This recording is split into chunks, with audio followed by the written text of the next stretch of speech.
Ever wonder how YouTube decides what videos to show you, or how your favorite small channel can finally get monetized? Let's break it all down, in plain English.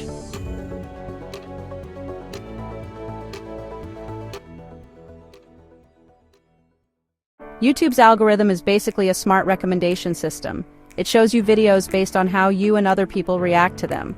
When a video gets more love, more shares, likes, and comment, YouTube pushes it to more people. Simple.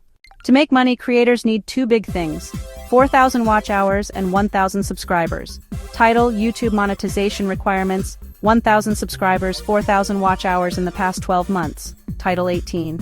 So your views, likes, and shares aren't just nice, they help creators pay their bills.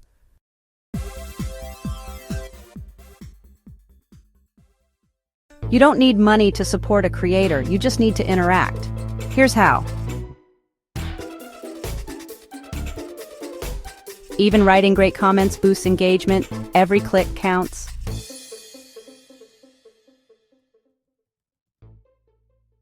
So next time you enjoy a video, don't scroll away. Like, comment, share, watch to the end.